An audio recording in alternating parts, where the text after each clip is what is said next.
ক্ষয়ক্ষতির পরিমাণ বিশাল। একের পর এক বাড়ি চলে গেছে জলের তলায়। ঠিকানা নেই এরকম বহু মানুষ এই মুহূর্তে হয় নদীর পাড়ে, নয়তোবা কোনো একটা ছাউনির তলে মাথা গুঁজে রয়েছে।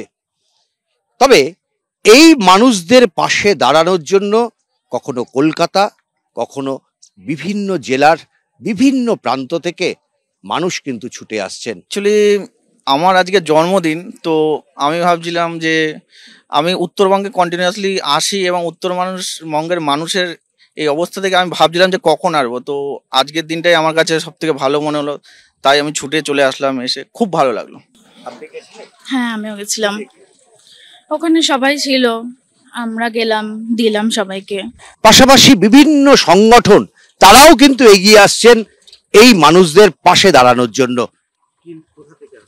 আমি জলপাইগুড়ি জেলা থেকে এসেছি, জলপাইগুড়ি জেলা তৃণমূল ছাত্র পরিষদের পক্ষ থেকে। এবং সব থেকে বড় কথা যেটা বললেন যে পার্শ্ববর্তী জেলাগুলো বা দূর দূরান্ত থেকে সবাই আসছে।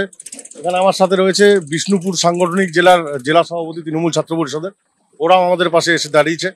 আজকে সত্যি আমরা গর্বিত যে আমাদের দক্ষিণের জেলাগুলো সহ বাকি প্রত্যেকটি জেলায় কিন্তু আমাদের পাশে কোনো না কোনো দিন এসে দাঁড়াচ্ছে।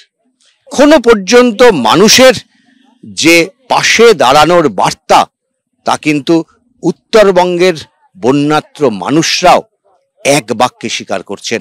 ক্যামেরায় দীপ্তেন্দু সিংহর সঙ্গে উজ্জ্বল মুখোপাধ্যায় এবং রাজা চট্টোপাধ্যায়, এবিপি আনন্দ।